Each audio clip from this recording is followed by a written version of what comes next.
सावधानी क्या रखना चाहिए? तो जब भी हम उपवास करें तोड़ें, लंबा उपवास तोड़ें। अब जैसे मैंने 1974 में, नहीं 75 में, मैं उस समय बिहार में था, बोधगया में। फ्रांस की एक संस्था थी, उसके डॉक्टर पायस थे। तो हम लोग जो है ना गाँव में जाते थे, गरीब लोगों के बीच काम करते थे। विनोबा और गांधी जी का आश्रम था, उनके सहयोग से।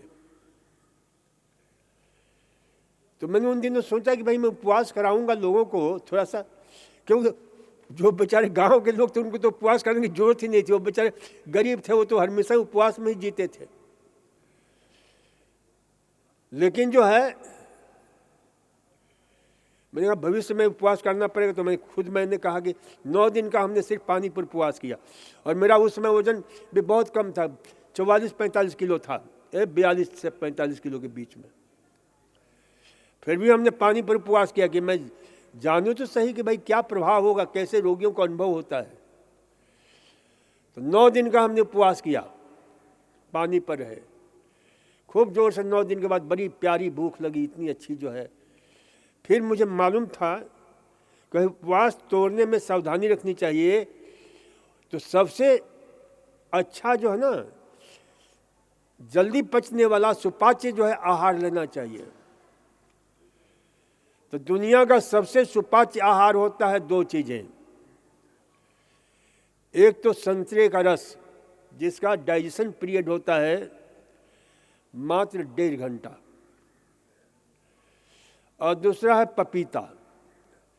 लेकिन पपीता से कभी उपवास तोड़ने से उपवास नहीं तोड़ना चाहिए, नहीं तो उसमें एंजाइम होता है, प्रोटियोलाइटिक एंजाइम पपेन, जो पेट में फर्मेंटेशन करके भयंकर एक्यूट गैस्ट्राइटिस पैदा कर सकता है। लेकिन संतरे का रस से उपवास तोड़ें, या नींबू पानी शहद से तोड़ें। संतरे का रस भी 9 दिन का उपवास किया है तो नहीं, उसमें पानी मिलाकर तोड़ना चाहिए, आधा रस आधा पानी,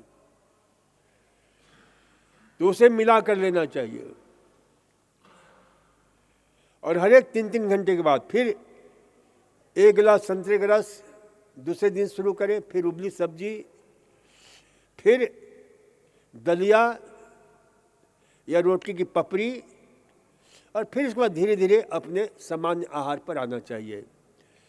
नहीं तो रीफीडिंग प्रोसेस, रीफीडिंग सिंड्रोम हो जाता है। यदि हम बार बार खाते हैं, ज़्यादा खाते हैं, तो भयंकर स्थिति होती है, यहाँ तक कि बहुत नाजुक स्थिति हो जाती है। इसलिए कभी भी जो है ना, उपवास करने में बहुत दिक्कत नहीं होती है, उपवास तोड़ना बड़ा कठिन होता है। यदि सावधानी से उपवास नहीं तोड़ा तो शरीर में भयंकर स्थिति होती है, जिसमें हमारे जितने इलेक्ट्रोलाइट्स हैं वो अस्त व्यस्त हो जाते हैं।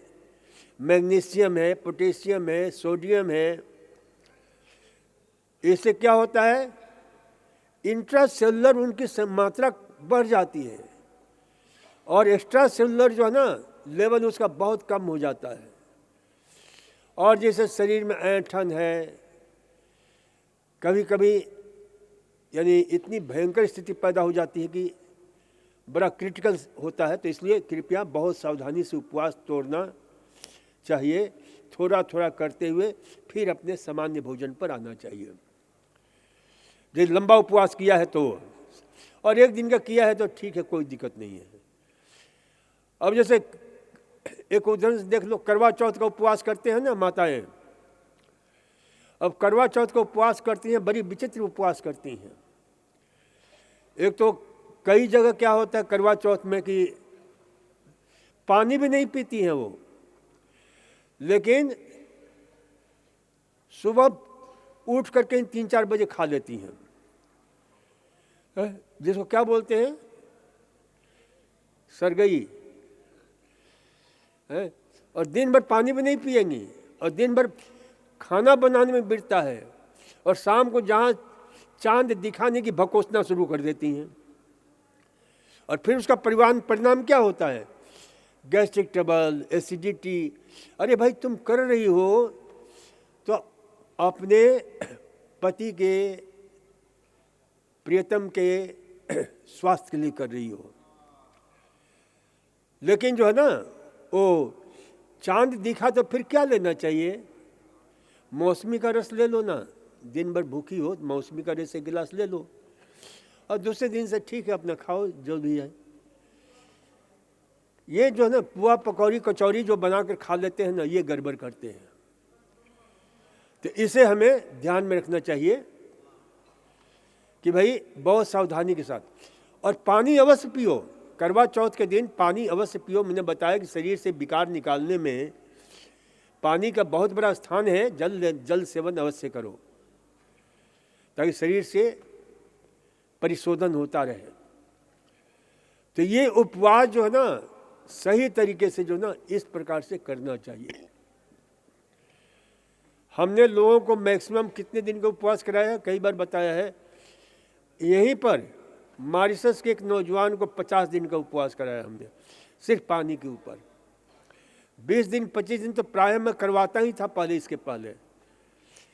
लेकिन जो है, अब लोग जो 7 दिन के लिए भर्ती रहते हैं, तो फिर भी मैं कोशिश करता हूं कि 1 दिन कम से कम पानी पर रह जाओ तो ज़्यादा अच्छा, 1-2 दिन, तो उससे शरीर का शोधन हो जाता है। फिर उसके बाद जो है, धीरे धीरे अपना भोजन शुरू करना चाहिए।